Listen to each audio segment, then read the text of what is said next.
গালগপ্পে নিয়মিত শোনাবো চেনা অচেনা মন ছুঁয়ে যাওয়া রোমাঞ্চকর সব গল্প। কিন্তু আপনাকে ছাড়া আসর তো জমবে না, তাই আপনাকে চাই, তোমাকে চাই, তোকে তো চাই আষ্টে পিষ্টে। সাবস্ক্রাইব করে বেল আইকনটা ক্লিক করে দিলেই মেতে উঠব গালগপ্পে, সবাই একসঙ্গে।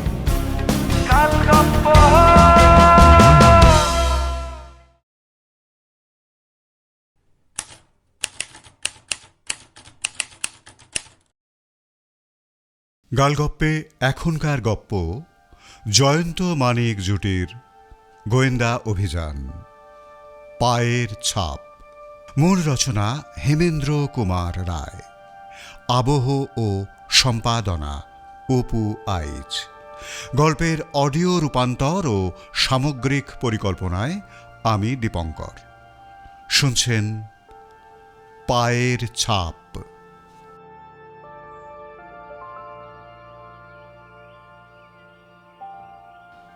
আমরা এসেছি সদাশিব বাবুর বাড়িতে।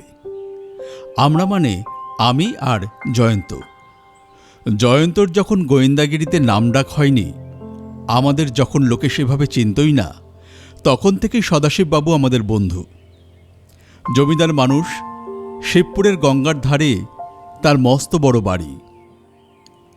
এই বাড়িরই সাজানো গোছানো লম্বা চওড়া বৈঠকখানায় বসে আমন্ত্রিতদের আড্ডা চলছে। আমন্ত্রিত বলতে আমি আর জয়ন্ত ছাড়া আর রয়েছেন সদাশিববাবুর কয়েকজন প্রতিবেশী বন্ধু।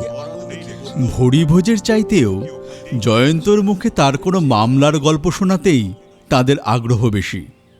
তারা এসেছেন মূলত জয়ন্তরই টানে, কিন্তু জয়ন্তর এ ব্যাপারে একেবারেই আগ্রহ নেই। নিজের মুখে নিজের গুণকীর্তন গাইতে সে নারাজ। কিন্তু ভদ্রলোকেরাও নাছোড়বান্দা। এদের মধ্যে সবচেয়ে কৌতূহলী হচ্ছেন তিনকড়িবাবু। তিনি সদাশিববাবুর বাড়ির খুব কাছেই থাকেন। আগে কোনো সরকারি অফিসার কর্মচারী ছিলেন, এখন কাজ থেকে অবসর নিয়েছেন। বয়স 60 পার হয়েছে, বিপত্নিক ও নিঃসন্তান। অবশেষে অনুরোধ উপরোধের ঠেলায় পড়ে জয়ন্ত বাধ্য হয়ে বলল, আচ্ছা বেশ, তাহলে এমন কোনো মামলার কথা বলতে পারি যেগুলো আমি হাতে নিয়ে ব্যর্থ হয়েছি। তিনকড়িবাবু বললেন, না না, তা হবে না। আমরা আপনাদের সফলতার গল্প শুনতে চাই। ব্যর্থ মামলা মানে তো অসমাপ্ত গল্প। জয়ন্ত শেষে নাচার হয়ে বলল, মানিক, এ যাত্রায় তুমি আমায় রক্ষা করো ভাই। নিজের গুণকীর্তন করা আমার দ্বারা হবে না। অগত্যা জয়ন্তকে উদ্ধার করতে আমাকেই হাল ধরতে হলো। বললুম, আচ্ছা বেশ, জয়ন্তর মামলার গল্প আমি শোনাচ্ছি আপনাদের। একেবারে টাটকা ঘটনা। আপনাদের এখানে আসবার ঠিক আগে আগেই যে মামলার জ্বর ছাড়িয়ে এলো জয়ন্ত। সেই একরত্তি মাটি? জয়ন্তর কথা শুনে সবাই অবাক হয়ে বললেন, একরত্তি মাটি? মাটি আবার কি রহস্য? আবার কি রহস্য মশাই? একরত্তি মাটি? শুনি শুনি। হ্যাঁ বলুন বলুন হ্যাঁ, বলুন, এটাই বলুন, বলুন, এটাই শুনি একটু। বেশ, শুনুন তাহলে। সবাই উৎসুক হয়ে নড়ে চড়ে বসল। আমি বলা শুরু করলাম। প্রতিদিনের মতো সেদিনও প্রাতরাশের পর আমি জয়ন্তকে খবরের কাগজ পড়ে শোনাচ্ছিলাম। এমন সময় আমাদের ভৃত্য মধু একজন পাহারাওয়ালাকে সঙ্গে নিয়ে ঘরে ঢুকল। পাহারাওয়ালা জানালো যে ইন্সপেক্টর সুন্দরবাবু এই পাড়ায় তদন্তে এসেছেন। জয়ন্তর সঙ্গে তিনি পরামর্শ করতে চান। শুনে জয়ন্ত আমাকে বলল, চলো মানিক, একঘেয়ে খবরের কাগজের চাইতে সুন্দরবাবুর টাটকা মামলা নিয়ে নাড়াচড়া করাই ঢের ভালো। গেলুম সেখানে। গঙ্গার ধার, রেললাইনের সামনেই একখানা মাঝারি আকারের 3 তলা বাড়ি। সদর দরজার কাছে দুজন পাহারাদার। বৈঠকখানায় কয়েকজন লোকের সঙ্গে বসে আছেন সুন্দরবাবু। একগাল হেসে বললেন, আরে জয়ন্ত, মানিক, আরে এসো এসো। আবার কোনো নতুন মামলার হামলা সামলাতে এসেছেন বুঝি? হ্যাঁ, তাছাড়া আর কি। আর সেই জন্যই তোমাদের চায়ের আসরে আজ আর যাওয়া হলো না। তবে না গিয়ে ভালো করেননি সুন্দরবাবু। মধু আজ একটা চমৎকার খাবার বানিয়েছিল। কি খাবার? Chocolate sandwich. সুন্দরবাবু ফোঁস করে একটা নিঃশ্বাস ফেলে বিরস বদনে বললেন, কপালে আর না থাকলে কি করে জুটবে ভায়া? জয়ন্ত বলল, মামলাটা কিসের? কাল এই বাড়ি থেকে 25,000 টাকা চুরি হয়ে গেছে, আর তার সঙ্গে হয়েছে হত্যার চেষ্টা। তাহলে সামান্য মামলা নয় দেখছি। গোড়া থেকে খুলে একবার সবটা বলুন তো। সুন্দরবাবু যা বললেন তা মোটামুটি এই রকম। অনন্তচন্দ্র পাইন হচ্ছেন লৌহ ব্যবসায়ী। তার দোকান কলকাতার লৌহাপট্টিতে এবং তার বসত বাড়ি গঙ্গার ধারে, খানিকটা এই বাড়ির মতনই। তিনি বিপত্নিক এবং নিঃসন্তান। তার পিতার 2 বিবাহ। এই অনন্তচন্দ্র পাইন হচ্ছেন প্রথম পক্ষের পুত্র। দ্বিতীয় পক্ষের পুত্রের নাম নবীন মাধব, বয়স 26 বছর। অনন্তচন্দ্রের পিতা মারা গেছেন। বিমাতা বেঁচে আছেন বটে, কিন্তু তিনি তার বাবার বাড়িতে থাকেন, কারণ অনন্তবাবুর সাথে তার বনিবনা নেই। তবে অনন্তবাবু তার বিমাতাকে মাসোহারা থেকে বঞ্চিত করেননি। অনন্তবাবুর বর্তমান যা সম্পত্তি তা সবটাই তার নিজের উপার্জন করা, এবং তার অবর্তমানে সেই সম্পত্তির মালিক হবেন তার বইমাত্রেয় ভাই নবীন মাধব। বিমাতার সঙ্গে সদ্ভাব না থাকলেও নবীন মাধবকে তিনি যার পর্নায় ভালোবাসেন এবং এনে রেখেছেন নিজের কাছে। অনন্তবাবুর ম্যানেজারের নাম সুবোধ কুমার বসু। লোহার ব্যবসার এই ম্যানেজার সুবোধই অনন্তবাবুর ডান হাত বলা যায়। 10 বছরের বিশ্বাসী লোক, মালিকের অনেক টাকা কড়ি নিয়েই নাড়াচড়া করেন। ঘটনার দিন কার্যসূত্রে অনন্তবাবুকে যেতে হয়েছিল আসানসোল। সেদিন সন্ধ্যার সময় দোকান বন্ধ করে সুবোধ 25,000 টাকা নিয়ে অনন্তবাবুর বাড়িতে আসে এবং দোতলার ঘরে লোহার সিন্দুকে টাকাগুলো রাখে। তারপর ঘরের দরজায় তালা দিয়ে সিন্দুকের ও দরজার চাবি নবীন মাধবের হাতে জমা দিয়ে বাসায় চলে যায়। সে থাকে গঙ্গার পাড়ে ঘুষুরিতে। নবীন মাধব সন্ধ্যার পর বাড়ি থেকে বেরিয়ে যায়, ফিরে আসে ভোরবেলায়। রাত্রিবেলায় বাড়িতে ছিল একজন দারোয়ান ও একজন ভৃত্য। আরও একজন দারোয়ান ও একজন ভৃত্য অনন্তবাবুর সঙ্গেই আসানসোল গিয়েছিল। রান্নার লোক আর ঠিকাজি রাত্রে এ বাড়িতে থাকে না। সকালে নবীন মাধব বাড়ি ফিরে আসার আগেই ভৃত্য রঘুর ঘুম ভেঙে যায়। সে বাইরে এসে দেখে উঠোনের ওপর পড়ে আছে দারোয়ানের অচৈতন্য দেহ। তার মাথায় প্রচণ্ড আঘাতের চিহ্ন, মাটির ওপর রক্তের ধারা, আর একগাছা রূপো বাঁধানো মোটা রক্তাক্ত লাঠি। তার চিৎকারে যখন লোকজন জড়ো হয়েছে সেই সময়েই নবীন বাড়িতে ফিরে আসে। তারপর দেখা যায় দোতলায় অনন্তবাবুর ঘরের দরজা খোলা, লোহার সিন্দুকেরও দরজা খোলা, এবং 25,000 টাকা অদৃশ্য। নবীন তৎক্ষণাৎ পুলিশে খবর দেয়। পুলিশি তদন্তে যে তথ্যগুলো প্রকাশ পেয়েছে তা হল দরজা ও সিন্দুকের চাবি কাল থেকে আজ পর্যন্ত নবীন মাধব একবারও কাছছাড়া করেননি। অথচ দরজা ও সিন্দুকের তালা যে চাবি ঘুরিয়েই খোলা হয়েছে সেই বিষয়ে কোনো সন্দেহ নেই। নবীন মাধব জানিয়েছে যে রাত্রে সে তার এক বন্ধুর বাড়িতে ছিল, কিন্তু অনেক চেষ্টা করেও তার কাছ থেকে সেই বন্ধুর নাম ও ঠিকানা আদায় করা যায়নি। দারোয়ানের দেহের পাশে যে মোটা লাঠি গাছা পাওয়া গেছে সেটার মালিক যে স্বয়ং নবীন মাধবই সেটাও প্রমাণিত হয়েছে। মৃত্যু মধু জানায় রাত্রে সে কোনো শব্দটব্দ শোনেনি। দারোয়ান তাকে সিদ্ধি খাইয়ে দিয়েছিল, তাই সে ঘুমিয়ে বেহুশ হয়ে পড়েছিল। অপরাধী যে কিভাবে বাড়ির ভিতর ঢুকেছিল তার উত্তর এখনও পাওয়া যায়নি। সদর দরজা সে নিজের হাতে বন্ধ করেছিল। বাইরে থেকে বাড়ির ভিতর প্রবেশ করার দ্বিতীয় কোনো উপায় নেই। দারোয়ান কি কড়া নাড়া শুনে অপরাধীকে দরজা খুলে দিয়েছিল, তারপর অপরাধীর হাতে আক্রান্ত হয়েছিল? এ প্রশ্নের জবাব পাওয়ার উপায় নেই, কারণ দারোয়ান এখনও অজ্ঞান হয়ে হাসপাতালে পড়ে আছে। সমস্ত শুনে জয়ন্ত মুখে কিছু বলল না। বাড়ির বাইরে গিয়ে খানিকক্ষণ এদিক ওদিক ঘোরাঘুরি করে আবার ফিরে এসে সদর দরজার কাছে দাঁড়িয়ে বলল, সুন্দরবাবু, আপনি ঠিকই বলেছেন, বাইরে থেকে এ বাড়ির ভেতরে আসার কোনো উপায় নেই। তাহলে অপরাধী বাড়ির ভেতর এলো কেমন করে? সদর দরজা দিয়ে। কিন্তু দরজা তো ভেতর থেকে বন্ধ ছিল। জয়ন্ত এ কথার কোনো জবাব দিল না। নিচের দিকে তাকিয়ে হঠাৎ উবু হয়ে বসে পড়ল।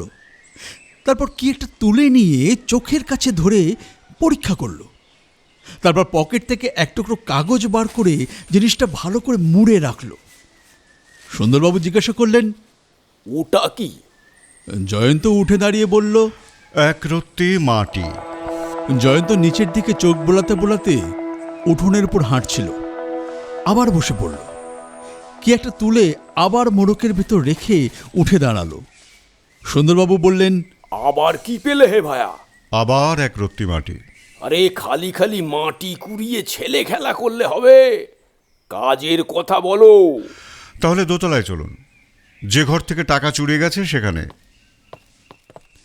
কিন্তু সেখানে নতুন কোনো সূত্রই পাওয়া গেল না। জয়ন্ত বলল, এই মামলায় একটা মস্ত সূত্র হচ্ছে নবীনের রক্তাক্ত লাঠি গাছা। আরো দুটো বড় সূত্র আছে। প্রথমটা হলো নবীনের কাছেই ছিল দরজা আর সিন্ধুকের চাবি। আর দ্বিতীয়টা হচ্ছে কাল সে কোথায় রাত্রিবাস করেছিল সে কথা সে বলতে নারাজ। জয়ন্ত মাথা নেড়ে বলল, ওর চেয়ে বড় সূত্র হচ্ছে ওই লাঠি গাছা। হ্যাঁ, আর এই সূত্র ধরেই আমরা নবীনকে গ্রেপ্তার করতে পারি। আপাতত সে চেষ্টা করবেন না। কিন্তু যদি সে পালায়? নবীনকে দেখে আমার কিন্তু বুদ্ধিমান বলেই মনে হয়েছে। বোকার মতো এখান থেকে পালিয়ে গিয়ে সে নিজের পায়ে কুড়ুল মারবে কেন? ওই যে নবীন আর সুবোধ এদিকেই আসছে, ওদেরকে কিছু জিজ্ঞাসাবাদ করবে নাকি? নবীন আর তার পিছনে পিছনে সুবোধ এসে দাঁড়ালো জয়ন্তর সামনে।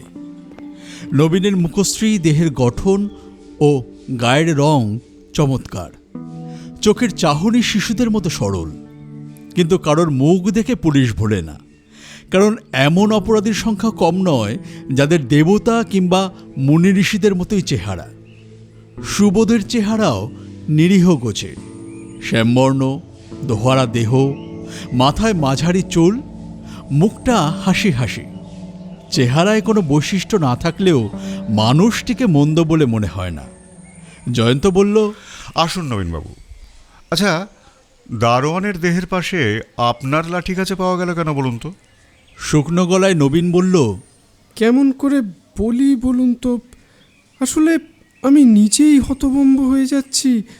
আর আমার মনে ওই একই প্রশ্ন বারবার ঘুরে ফিরে আসছে। সুবোধের দিকে ফিরে জয়ন্ত বলল, শুনলুম আপনার বাড়ি ঘুষুরিতে। আপনি কি রোজ সেখান থেকে যাতায়াত করেন, নাকি কলকাতাতে কোনো বাসা রেখেছেন? সুবোধ বলল, গঙ্গার এপারে কলকাতা, ওপারে ঘুষুরি, দূর তো বেশি নয়, তাই ঘুষুরি থেকে যাতায়াত করি। অনন্তবাবু আপনাকে অত্যন্ত বিশ্বাস করতেন। কিন্তু কালকের ঘটনার পরেও তিনি আর কি আমাকে বিশ্বাস করবেন? আমি যে দাদার কাছে কেমন করে মুখ দেখাবো? আপনাদের বেয়ারা রঘুকে একবার আসতে বলুন তো। রঘুকে ডাকা হলো।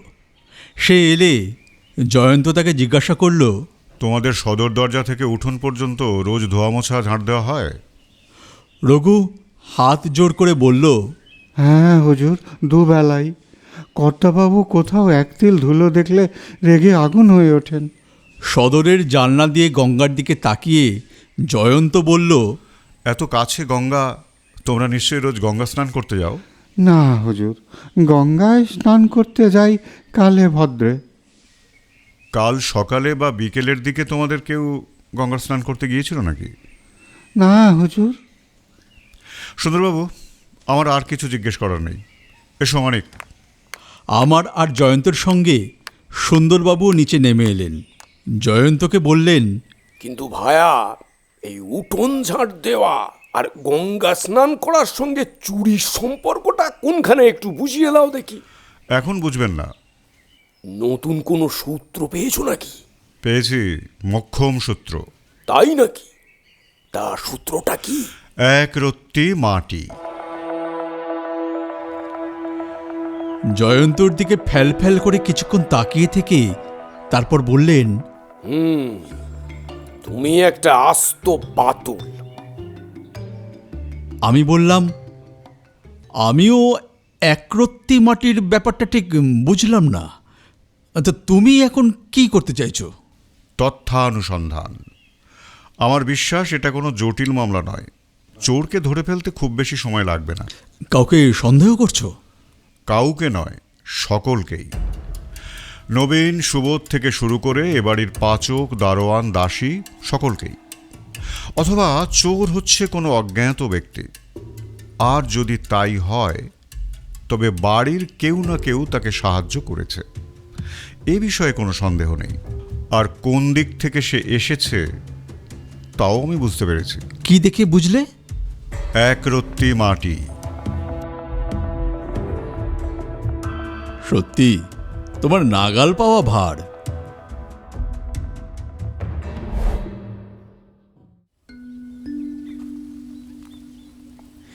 এরপর 3 দিন কেটে গেল। জয়ন্ত মাঝে মাঝে বেরিয়ে যায়, ফিরে আসে, কিন্তু ওই চুরির ব্যাপারে কিছুই আর বলে না। মুখে যেন কুলুপ এঁটে দিয়েছে। চতুর্থ দিনের প্রভাতী চায়ের আসরে সুন্দরবাবু যথারীতি উপস্থিত আছেন। হঠাৎ টেলিফোনটা বেজে উঠল।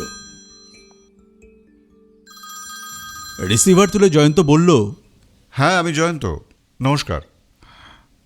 হ্যাঁ, যাকে খোঁজা হচ্ছে তাকে পেয়েছেন? চমৎকার, অতি সুসংবাদ। নাম কি? রামলাল। বেশ বেশ, তাকে আজ দুপুরেই একবার আমার কাছে পাঠিয়ে দিতে পারবেন? আচ্ছা, ধন্যবাদ। সুন্দরবাবু বললেন, কিসের সুসংবাদ জয়ন্ত? জয়ন্ত বলল, সুন্দরবাবু, আজ বিকেলে অনন্তবাবুর বাড়ির সকলেই যেন এক জায়গায় হাজির থাকে, এমনকি কাজের লোকেরা পর্যন্ত, সেই ব্যবস্থা করতে পারবেন? কেন জয়ন্ত? সকলের সাথে আমি রামলাল নামে এক ব্যক্তির পরিচয় করিয়ে দিতে চাই। কে রামলাল? ব্যাস, এখন আর কোনো প্রশ্ন নয়। এই বলে জয়ন্ত এক্কেবারে বোবা হয়ে গেল।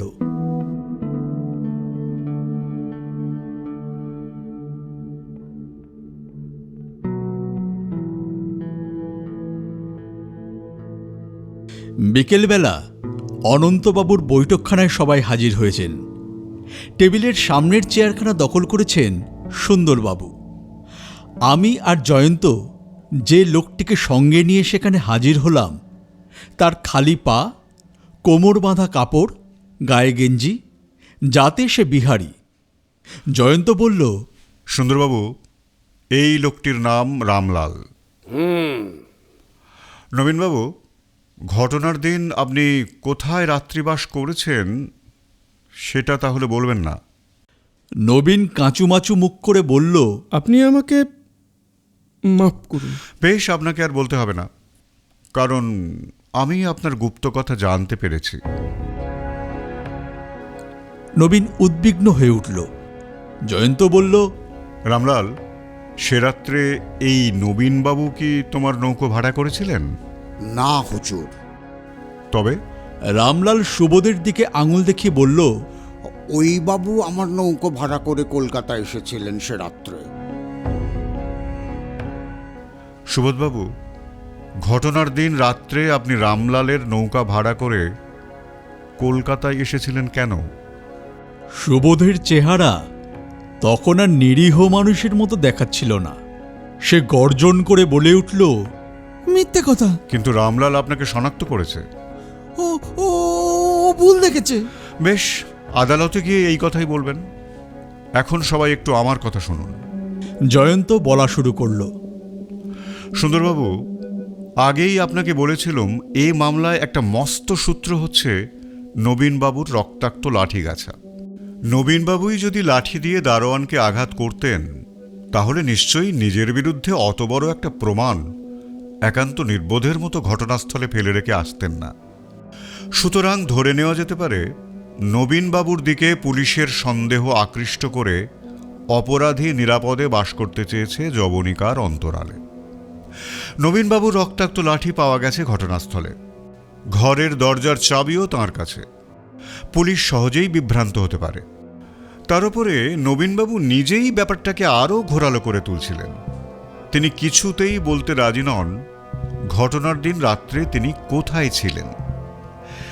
সে গুপ্তকথা আমি জানতে পেরেছি তার মায়ের কাছে সন্ধান করে। নবীনবাবু সে রাতে ছিলেন তার মায়ের কাছে। সুন্দরবাবু বললেন, কিন্তু এটা উনি গোপন করছিলেন কেন? নবীনবাবুর দাদা অনন্তবাবু তার বিমাতাকে একেবারেই পছন্দ করতেন না। তাঁর সঙ্গে যোগাযোগ রাখলে নবীনবাবু সম্পত্তি থেকে বঞ্চিত হবেন, এই ছিল অনন্তবাবুর কঠিন নির্দেশ। কিন্তু নারীর টান যাবে কোথায়? নবীনবাবু তার দাদার অনুপস্থিতির সুযোগ নিয়ে মায়ের সঙ্গে দেখা করতে গিয়েছিলেন, কিন্তু ভয়ে সে কথা স্বীকার করতে পারছিলেন না। এই তথ্য জানবার পর আমি নবীনবাবুর সম্বন্ধে নিঃসন্দেহ হয়ে গেলুম, এবং এরপর আমি আর একটা সূত্র নিয়ে নাড়াচাড়া করতে লাগলুম। আমি বলে উঠলাম, একরত্তি মাটি? ঠিক। বাড়ির সদর দরজার কাছে আর উঠোনের ওপর পেয়েছিলাম 2 টুকরো মাটি। পরীক্ষা করেই বুঝলুম তা গঙ্গা মাটি ছাড়া আর কিছুই নয়। রঘু বেহারা বলল, ঘটনার দিন বাড়ির কেউ গঙ্গা স্নানে যায়নি। সে দুবেলায় বাড়ির উঠোন ঝাঁট দিয়ে ধুয়ে মুছে পরিষ্কার করে রাখে। তা সত্ত্বেও ওখানে গঙ্গা মাটি এলো কেমন করে? ওই তুচ্ছ একরত্তি মাটি কিন্তু সূত্র হিসেবে অসামান্য হয়ে উঠল। মন বলল, অপরাধী এসেছে রাত্রে নৌকায় চড়ে জলপথে। নদীতে তখন ভাটা ছিল, তাকে নামতে হলো ভিজে মাটির ওপর। জুতোর তলায় লেগে রইল এঁটেল মাটি। সেই মাটিরই কিছু কিছু অংশ ঝরে পড়েছে ঘটনাস্থলে। সুবোধবাবুর বাড়ি গঙ্গার ওপারে, ঘুষুরিতে। সে কেমন লোক ঘুষুরির পুলিশ খবর নিয়ে সে কথা আমাকে জানিয়েছে। সুবোধ হচ্ছে 1 নম্বরের জুয়ারি, ঋণে ডুবে আছে। তার নৈতিক চরিত্রও সুবিধের নয়। হাতে 25,000 টাকা, তার উপর অনন্তবাবুর অনুপস্থিতি। এই সুযোগ হয়তো সে ছাড়তে পারেনি। তার পক্ষে সিন্ধুকের তালার দ্বিতীয় একটা চাবি তৈরি করে নেওয়া খুব একটা কঠিন ছিল না। সে যদি নৌকো ভাড়া করে ঘুষুরি থেকে এসে থাকে, তবে নৌকোর মাঝিরও সন্ধান পাওয়া যেতে পারে সেখানেই, এবং তাই পাওয়া গেল। ঘুষুরির পুলিশই খুঁজে বার করেছে মাঝি রামলালকে। জয়ন্ত একটু থামল। আমি জিজ্ঞাসা করলুম, কিন্তু সুবোধ বাড়ির ভিতরে ঢুকলো কেমন করে? আমার অনুমান রঘু বেয়ারাও ষড়যন্ত্রের মধ্যে আছে। সেই সুবোধকে সদর দরজা খুলে দিয়েছিল। কি সুবোধবাবু, তাই তো? সুবোধ কোনো উত্তর দিল না। সে এখন 2 হাতের ওপর কপালের ভর দিয়ে মাথা নিচু করে বসে আছে। আমি বললুম, কাজ সেরে সরে পড়ার সময় সময় দারোয়ানের ঘুম ভেঙে যায়। হ্যাঁ, তা না হলে আর মাথায় লাঠির ওই মোক্ষম আঘাত পড়বে কেন? এরপর সুন্দরবাবুর দিকে তাকিয়ে জয়ন্ত বলল, এখন বলুন তো সুন্দরবাবু, একরত্তি মাটি কি বড় ফেলনা?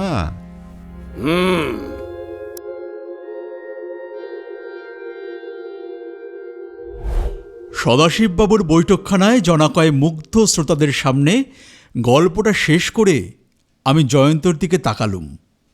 জয়ন্ত বলল, কিন্তু আর বেশি দেরি করলে যে এবার খাবারটাই মাটি হয়ে যাবে। সদাশিববাবুও জয়ন্তকে সমর্থন করে বললেন, হ্যাঁ হ্যাঁ হ্যাঁ, একদম তাই। হ্যাঁ, আর নয়, এবার কিন্তু খাবার সময় হয়ে গেছে। সুতরাং গপ্পের আসর ভাঙল। আমরা খেতে বসলুম, কিন্তু খেতে বসতে না বসতেই আকাশ যেন ভেঙে পড়ল, আর তারই সঙ্গে বজ্রের হুঙ্কার, ঝড়ের চিৎকার আর গঙ্গার হাহাকার। বিদ্যুতের পর বিদ্যুতের অগ্নিবাণের আঘাতে কালো আকাশ যেন খান খান হয়ে গেল। তারপর শুরু হলো বৃষ্টির পালা। দেখতে দেখতে চতুর্দিক জলে জলময় হয়ে গেল। সদাশিববাবু বললেন, জয়ন্ত, আজ আর বাড়ি যাওয়ার নাম করো না, ফোন করে দাও। তোমার আর মানিকের আজ এখানেই রাত্রিবাস।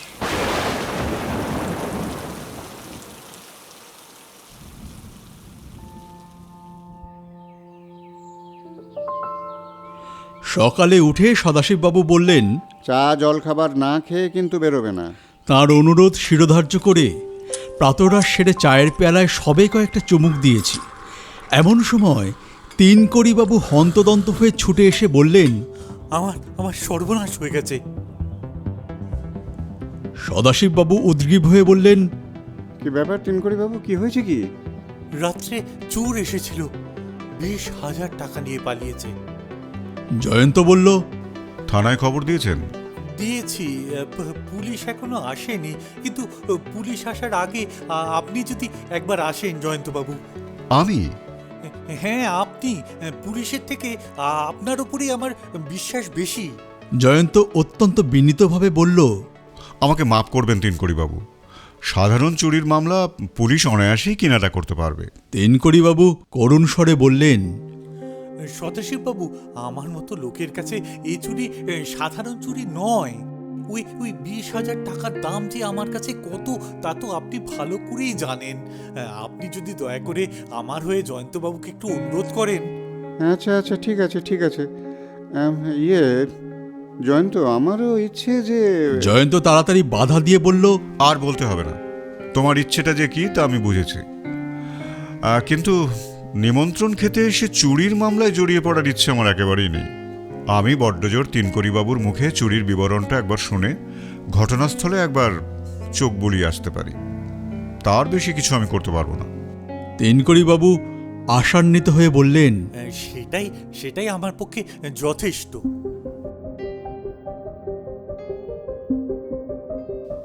জয়ন্ত জিজ্ঞাসা করল, আপনার টাকাগুলো ছিল কোথায়? একতলায় আমার পড়ার ঘরের বইয়ের আলমারির ভিতরে। বলেন কি, অতগুলো টাকা রেখে দিয়েছিলেন বইয়ের আলমারির ভিতরে? দোতলার ঘরে একটা লোহার সিন্দুক আছে বটে, কিন্তু বছর 4 আগে আরেকবার চোর এসে সিন্দুক থেকে 3,000 টাকা চুরি করে নিয়ে গিয়েছিল। তাই তার ভেতর আর কিছু রাখতে আমার ভরসা হয় না। ব্যাংকে রাখেননি কেন? তাই তো রেখেছিলাম জয়ন্তবাবু। তুললেন কেন? গেল বছর ভেতরে ভেতরে খবর পাই আমার যে ব্যাংকে টাকা আছে সেখানে লাল বাতি জ্বলবার ব্যবস্থা হয়েছে। তড়িঘড়ি করে সব টাকা তুলে আনলাম, আর তার কয়েকদিন পরেই সত্যি সত্যি ব্যাংক বন্ধ হয়ে গেল। কত হতভাগ্যের যে সর্বনাশ হলো! ব্যাপার দেখে আমি এমন নার্ভাস হয়ে গেলাম যে টাকাগুলো আর কোনো ব্যাংকেই জমা রাখতে সাহস পেলুম না। আপনার বাড়িতেই যে সে টাকাটা আছে এ খবর আর কেউ জানতো? আমি তো জনপ্রাণীর কাছে ও টাকার কথা বলিনি। কিন্তু ব্যাংক থেকে যে আপনি টাকা তুলে এনেছেন এটা তো অনেকেই জানে। তা জানে বটে। আর নতুন কোনো ব্যাংকে যে আপনি টাকা রাখেননি এ খবরটাও তো কেউ কেউ জানতে পারে। তাও পারে বটে, কিন্তু চোর কেমন করে জানবে যে এত জায়গা থাকতে আমি বইয়ের আলমারির ভেতরেই এতগুলো টাকা লুকিয়ে রেখেছি? তিনকড়িবাবু, এ হচ্ছে সন্ধানী চোর, কিন্তু আপনার পড়ার ঘরে চোর ঢুকলো কিভাবে? আসলে ওটা শুধু পড়ার ঘর নয়, ওটা আমার বৈঠকখানাও বটে। ঘরটার দক্ষিণ দিকে 7 আষ্টেক চওড়া বাঁশের বেড়া দেওয়া খানিকটা জমি আছে, তারপরে সরকারি রাস্তা। চোর এসেছিল ওই বেড়া টপকেই। প্রথমে খড়খড়ির পাখি তুলে ফাঁক দিয়ে আঙুল গলিয়ে জানলাটা খুলেছে। তারপর কোনো ধারালো অস্ত্র বা বাটালি দিয়ে গড়াদের গোড়ার দিকের কাঠটা খানিকটা কেটে গড়ারটা সরিয়ে ফেলেছে। তারপর ঘরে ঢুকে নিজের চাবি দিয়ে আলমারিটা খুলে টাকা নিয়ে সরে পড়েছে। কিন্তু একটা জিনিস ভেবে আমি আশ্চর্য হয়ে যাচ্ছি, টাকাগুলো সে খুঁজে পেল কি করে? কেন? টাকাগুলো আমি কিন্তু সাধারণভাবে লুকিয়ে রাখিনি। দপ্তরিকে ফরমাস দিয়ে ঠিক বইয়ের মতনই দেখতে একটা বাক্স তৈরি করিয়ে নিয়েছিল, আর তারই ভেতরে রেখেছিলাম 20খানা 1000 টাকার নোট। আলমারির বাইরে থেকে দেখলে বাক্সটাকে একটা সাধারণ বই ছাড়া আর কিছুই মনে করার উপায় ছিল না। পড়বার ঘরেই আপনার বৈঠকখানা, সেখানে তাস দাবা পাশার আসরও বসতো? তা বসতো বই কি, তবে রোজ নয়, শনি রবিবার আর ছুটির দিন। সে আসরে নিয়মিতভাবে অনেকেই আসতেন? আমার বন্ধুর সংখ্যা বেশি নয় জয়ন্তবাবু। নিয়মিতভাবে আমাদের বৈঠকে যে 6-7 জন লোক আসেন, চুরির খবর পেয়ে তারা সকলেই আমার বাড়িতে ছুটে এসেছে। আপনি সেখানে গেলেই তাদের দেখতে পাবেন। জয়ন্ত উঠে পড়ে বলল, বেশ, তবে তাই হোক। পুলিশ আসার আগেই ঘটনাস্থলটা একবার দেখে নেওয়া যাবে। চলো মানিক।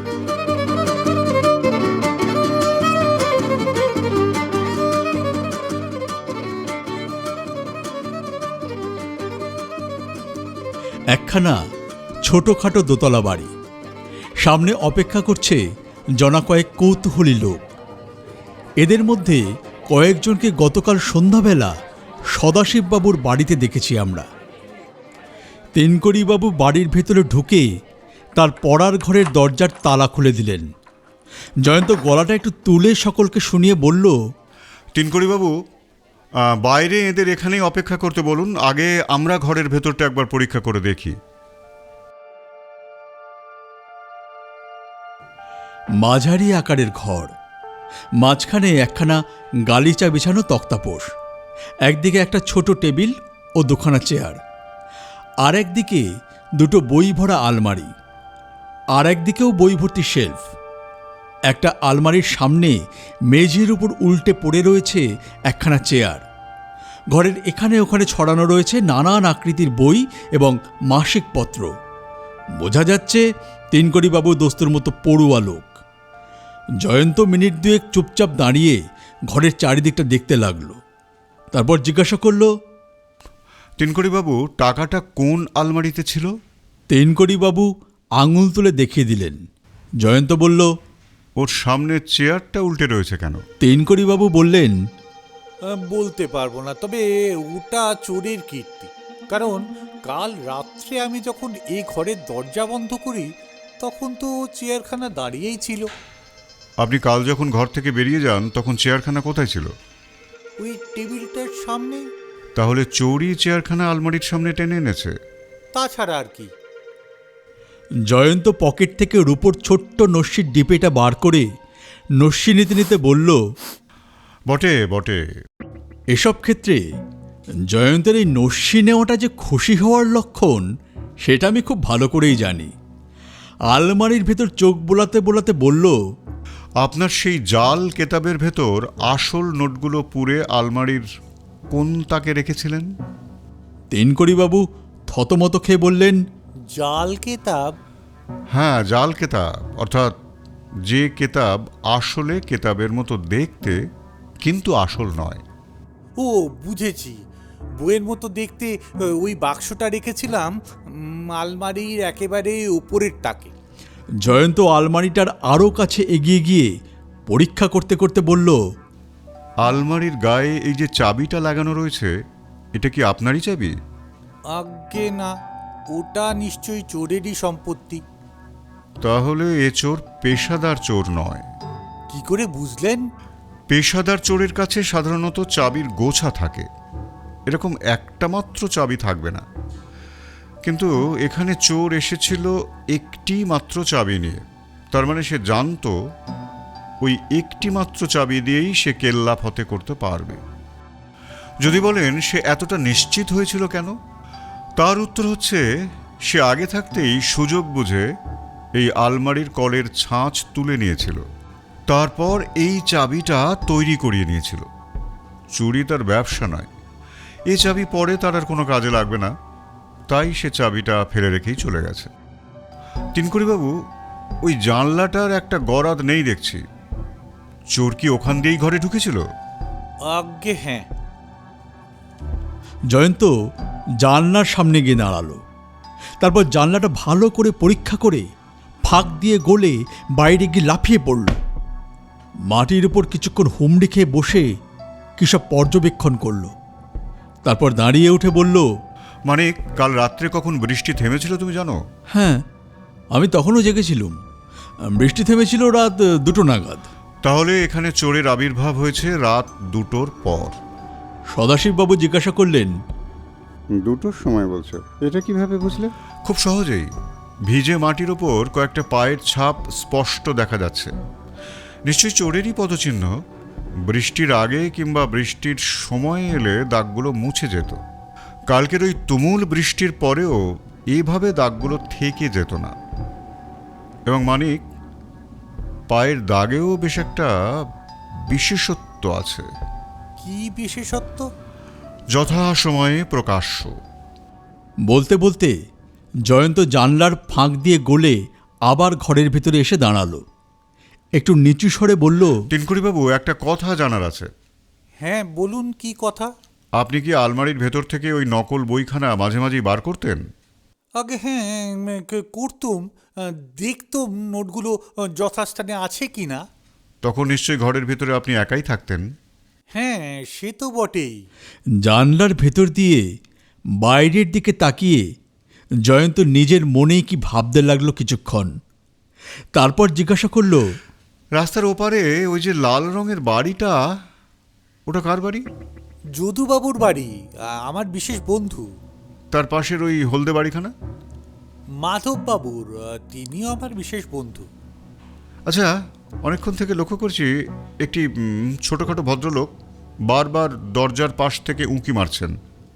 উনি কে? হ্যাঁ হ্যাঁ ওই তো, ওরই নাম যদুবাবু। যদুবাবুও জয়ন্তর প্রশ্ন শুনতে পেয়েছেন। দরজার সামনে এসে তিনি বললেন, ক্ষমা করবেন জয়ন্তবাবু, আমি আমার কৌতূহল সংবরণ করতে পারছিলাম না। কে না জানে আপনি একজন আশ্চর্য জাদুকর গোয়েন্দা। আজ এখানে এসে আবার কি জাদু সৃষ্টি করেন সেইটা দেখবার জন্য আমার আগ্রহের আর সীমা নেই। জয়ন্ত হেসে বলল, ব্যাপারটা এতই স্পষ্ট যে কোনো জাদু সৃষ্টি করবার দরকার নেই। আমার যা জানবার জেনে নিয়েছি। এখন আপনারা সকলেই ঘরের ভেতরে আসতে পারেন। তাই নাকি? তাই নাকি? হাস্যবদনে সবার আগেই ঘরের ভিতর ঢুকলেন যদুবাবু। শুধু ছোটোখাটো বললেই তার চেহারার সঠিক বর্ণনা হয় না। ঈশ্বর বোধ হয় তাকে বামন করতে করতেও করেননি। তার দেহের দৈর্ঘ্য 4.5 ফুটের চেয়ে বেশি নয়। অঙ্গ প্রত্যঙ্গ সেই অনুসারেই মানানসই, যদিও তার দেহখানি ছোটোর ভিতরে দিব্যি নাদুস নুদুস। যদুবাবুর পরেই ঘরে ঢুকলেন মাধববাবু। দস্তুর মতো দশাশই চেহারা, লম্বায় 6 ফুটের কম হবেন না। ঢুকলেন আরও জনাচারেক ভদ্রলোক। তিনকড়িবাবু একে একে সকলের সাথে আলাপ করিয়ে দিয়ে বললেন, এরাই হলেন আমার তাস দাবা খেলার সাথী। জয়ন্ত মুখে কিছু বলল না। মৃদু হেসে সকলের ওপরই একবার করে চোখ বুলিয়ে নিল। এদের মধ্যে একজন সঞ্জয়বাবু বেশ সপ্রতিভ গলায় বললেন, শুনেছি গোয়েন্দারা নাকি সকলকেই সন্দেহের চোখে দেখেন। তার মানে আমরা তো প্রত্যেকেই এখন এক একজন সন্দেহভাজন ব্যক্তি। কি বলেন জয়ন্তবাবু? জয়ন্ত ভদ্রলোকের চোখের দিকে তাকিয়ে বলল, এখন আর সন্দেহ টন্দেহ নয়, ব্যাপারটা আমার কাছে স্পষ্ট হয়ে গেছে। দশাশই মাধববাবু অবাক হয়ে বললেন, বলেন কি জয়ন্তবাবু, ব্যাপারটা এখনই আপনার কাছে স্পষ্ট হয়ে উঠেছে? আগে হ্যাঁ, খুবই স্পষ্ট। কিন্তু আমরা তো কিছুই বুঝে উঠতে পারছি না। কাল রাতে এখানে চুরি হয়ে গিয়েছে। হ্যাঁ তাই তো শুনছি। চোর ওই গরাত খুলে এই ঘরে ঢুকেছে। হ্যাঁ তাও তো দেখতে পাচ্ছি। তাহলে ব্যাপারটা কি স্পষ্ট বোঝা যাচ্ছে না? কিন্তু চুরিটা করলো কে? সেটা পুলিশ এসে আবিষ্কার করবে। আমি তো এখানে চোর ধরতে আসিনি, আপনাদের মতো মজা দেখতে এসেছি। এ কথায় আপত্তি জানিয়ে যদুবাবু বললেন, আগে আমরা কিন্তু এখানে মজা দেখতে আসিনি জয়ন্তবাবু, বন্ধুর দুঃখে সহানুভূতি জানাতেই এসেছি। মাধববাবু বললেন, আমরা ভেবেছিলাম আপনি যখন এসে পড়েছেন তখন চোর ধরা পড়তে বেশি দেরি লাগবে না। জয়ন্ত হাসতে হাসতে বলল, ও যে পুলিশ এসে পড়েছে, চোর নিশ্চয়ই ধরা পড়ে যাবে।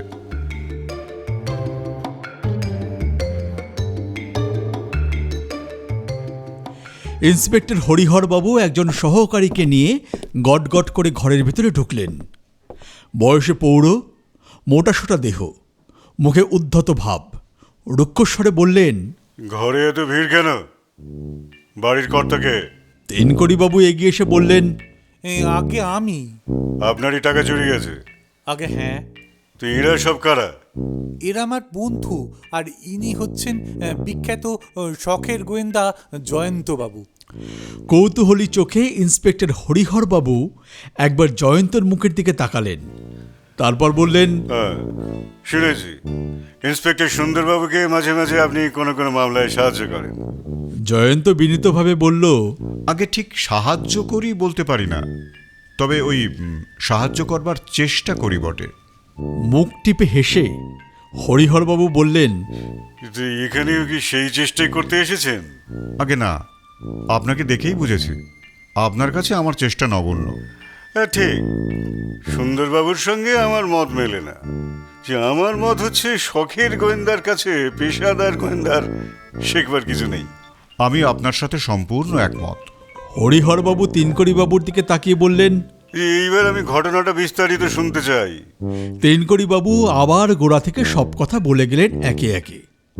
সব শুনে ইন্সপেক্টর হরিহরবাবু বললেন, যে লোক এই বাজারে 20,000 টাকা রাখে বৈঠকখানার বইয়ের আলমারিতে, তাকেই আমি অপরাধী বলে গণ্য করি।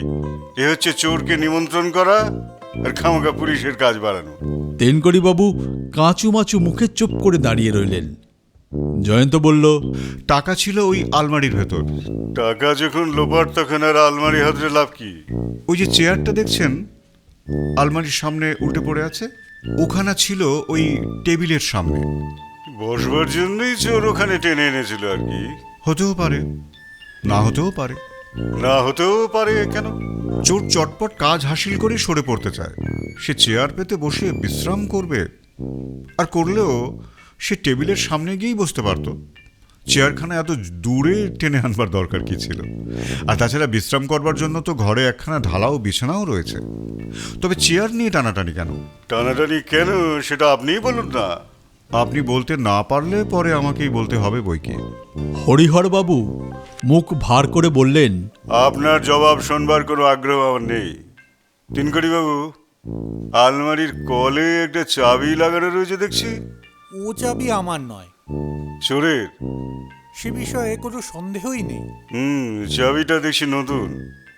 আলমারি খোলার জন্য চোর হয়তো ওই চাবিটা বানিয়ে নিয়েছিল। তাহলে সে আগে এখানে এসে লুকিয়ে কলের ছাঁচ তুলে নিয়ে গেছে।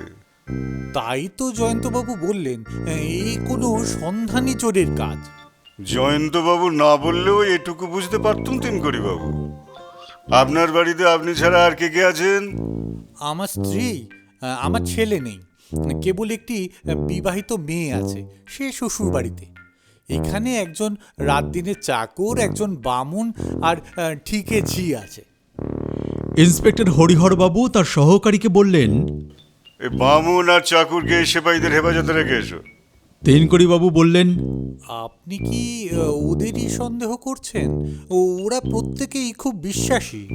রাখুন তো মশাই আপনার বিশ্বাস। জানেন না বুঝি, এরকম কেসে বেশিরভাগ ক্ষেত্রেই চুরির জন্য দায়ী হয় গৃহস্থের চাকর বাকরেরা। জয়ন্ত বলল, চোর ওই গরাত খুলে ঘরের ভেতরে ঢুকেছে। হরিহরবাবু উঠে জানলার কাছে গিয়ে দাঁড়ালেন। খোলা গরাতটা হাতে তুলে নিয়ে পরীক্ষা করতে করতে বললেন, হ্যাঁ, এর মধ্যে বিশেষ দ্রষ্টব্য কিছু নেই। না, কিন্তু জানলার বাইরে কর্দমাক্ত জমির ওপরে চোরের পায়ের ছাপ আছে। তাই নাকি? তাহলে তো সেগুলো একবার দেখতে হয়। গরাত খোলা জানলার ফাঁক দিয়ে গলে বাইরে গিয়ে আমি সেগুলো দেখে এসেছি। কিন্তু আপনি কি তা পারবেন? হরিহরবাবু প্রবলভাবে মাথা নাড়িয়ে বললেন, মোটেই নয়। ওইটুকু ফাঁক দিয়ে কিছুতেই আমার গতর গলবে না। আমার দেহ গলবার জন্য দরকার একটা গোটা দরজা। তিনকড়িবাবু, ওই জমিতে যাওয়ার অন্য পথ আছে তো? আছে, আসুন। যদুবাবু চুপি চুপি জয়ন্তকে বললেন, জয়ন্তবাবু, একটা আর্জি জানাতে পারি? নিশ্চয়ই পারেন। আমি গোয়েন্দা গল্প পড়তে ভালোবাসি, কিন্তু সত্যিকারের গোয়েন্দারা কেমন করে কাজ করেন সেটা কখনো দেখিনি। শুনেছি পায়ের ছাপ দেখে গোয়েন্দারা অনেক কথাই বলতে পারেন। আপনাদের কাজ দেখার জন্য আমার বড় কৌতূহল হচ্ছে। বেশ তো, আসুন না। মাধববাবু বললেন, বলছি আমাদেরও আগ্রহ তো কম নয়, তা আমরাও যেতে পারি কি? নিশ্চয়ই পারেন, আপনারা সবাই আসুন।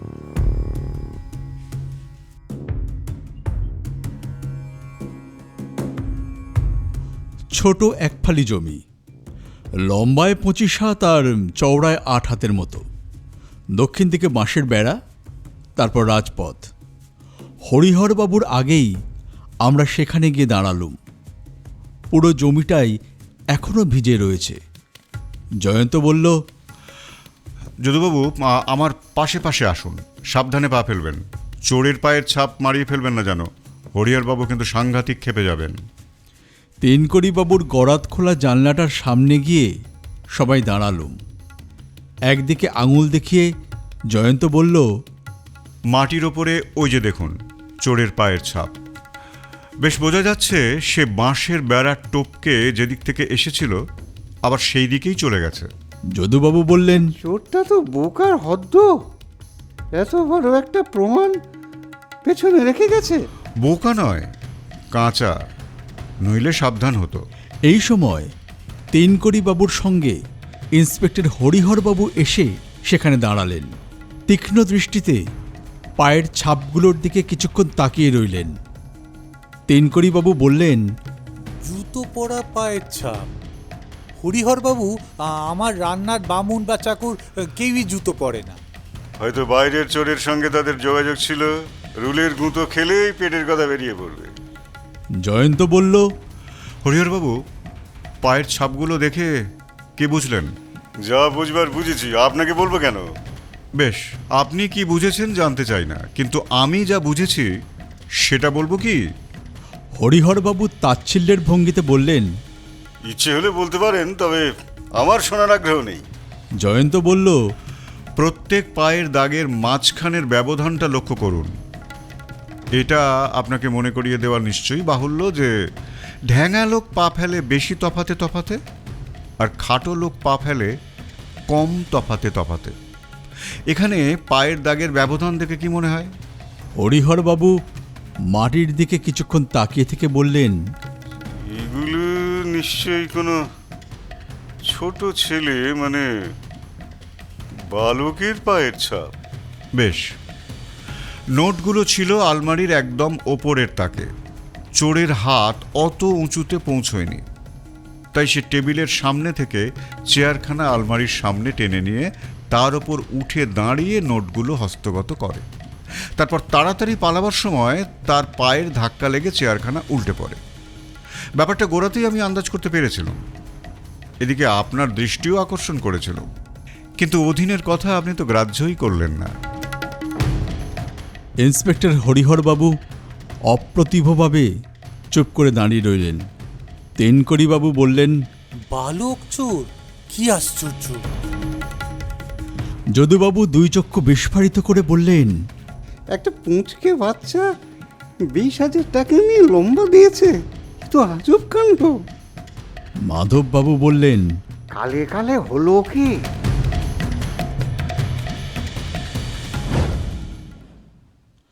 সবার কথা শুনে জয়ন্ত বলল, হরিহরবাবু, এই জুতো পরা পায়ের ছাপের আর একটা বিশেষত্ব লক্ষ্য করুন। চোর যে জুতো পরে এখানে এসেছিল তার ডান পাটার তলায় বাঁ দিকের উপরের কোণের চামড়ার খানিকটা উঠে গিয়েছিল। এই দেখুন, প্রত্যেকটা ডান পায়ের ছাপেই তার স্পষ্ট চিহ্ন দেখা যাচ্ছে। হরিহরবাবুর মুখের ওপর থেকে মুরব্বিয়ানার ভাব মিলিয়ে গেল। তিনি বলে উঠলেন, আরে তাই তো বটে, সত্যিই তো। তাকে পেলে তার বিরুদ্ধে মামলা সাজাতে আর কোনো বেগ পেতে হবে না। একটু থেমে গিয়ে মুষড়ে পড়ার ভঙ্গিতে বললেন, কিন্তু তাকে কি আর পাবো? জয়ন্ত হাসতে হাসতে বলল, চোর নিজেই এসে ধরা দেবে। বলেন কি? চোরের খোঁজ আমি পেয়ে গেছি। পেয়ে গেছে? কোথায় সে? এদিকে একটু এগিয়ে আসুন। এই যে এই পায়ের ছাপগুলো দেখুন। হ্যাঁ, ভালো করে দেখুন। কি বুঝছেন? এও তো চোরেরই পায়ের ছাপ। কোনো তফাৎ নেই তো? হরিহরবাবু ভালো করে দেখে সন্দিগ্ধ স্বরে বললেন, মনে হচ্ছে এই ছাপগুলো যেন টাটকা। ঠিক তাই, এগুলো সৃষ্টি হয়েছে এইমাত্র। নির্বোধ চোর মাথায় রাখেনি কালকের ওই তুমুল বৃষ্টির কারণে মাটি এখনো ভিজে আছে। আরে আরে আরে, যদুবাবু খরগোশের মতো দৌড়ে কোথায় যান? মানিক, ধরো। বিপুল বিস্ময়ে সকলে লক্ষ্য করলুম যদুবাবুর বামন অবতারের মতো খড়বাকার দেহখানি তীব্র বেগে দৌড় মেরেছে বাঁশের বেড়ার দিকে। মুহূর্তের মধ্যে আমিও লাগালুম দৌড়। বেড়া টপকাবার আগেই তাকে ধরে ফেললুম। আরে আরে আরে, ভিজে মাটির উপর কেউ এভাবে ছোটে? আচার খাবেন যে। তেনকড়িবাবু অত্যন্ত অবাক হয়ে বললেন, যদু, তুমি কার ভয় পালিয়ে যাচ্ছিলে? পুলিশের ভয়ে। এখনই ওর বাড়ি সার্চ করলে আপনার চুরি যাওয়া টাকাগুলোর সন্ধান পাওয়া যাবে।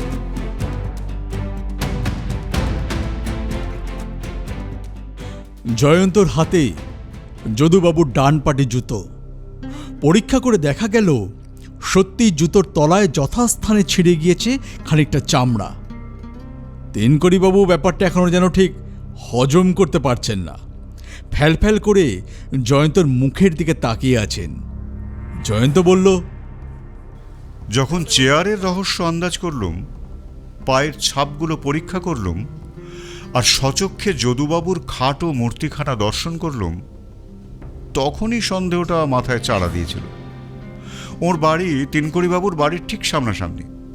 তিনকড়িবাবু যে বাড়িতে 20,000 টাকা এনে রেখেছেন, এটা ওর পক্ষে জানা খুবই স্বাভাবিক। ওর বন্ধু যখন মাঝে মাঝে আলমারির থেকে ওই নোটগুলো বার করে দেখতেন, তখন সে দৃশ্য তিনি যে নিজের বাড়ি থেকেই দেখতে পেতেন, এটাও সহজেই অনুমান করা যায়। বৈঠকখানায় তার নিয়মিত আসা যাওয়া ছিল। আলমারির কলের ছাঁচ তোলার সুযোগ স্বাভাবিকভাবেই ওর ছিল। সুতরাং আর বেশি কিছু বলার প্রয়োজন নেই। তবে এ কথা ঠিক যে নির্বোধের মতো আজ যেচে ভিজে মাটি মারিয়ে উনি যদি আমার পাতা ফাঁদে পা না দিতেন, তাহলে হয়তো এত তাড়াতাড়ি ওকে হরিহর বাবুর কবরে আত্মসমর্পণ করতে হতো না। একটু থেমে জয়ন্ত আমার দিকে তাকিয়ে বলল, চলো মানিক, এখন শেষকৃত্যের ভার পুলিশের হাতে সমর্পণ করে আমরা প্রস্থান করি। ও হ্যাঁ, যাবার আগে একটা জিজ্ঞাস্য আছে। হরিহরবাবু, শখের গোয়েন্দারা কি একেবারেই ঘৃণ্য জীব? হরিহরবাবু জিভ কেটে অনুতপ্ত স্বরে বললেন, আমায় ক্ষমা করবেন জয়ন্তবাবু, আজ আমার চোখ খুলে গেল।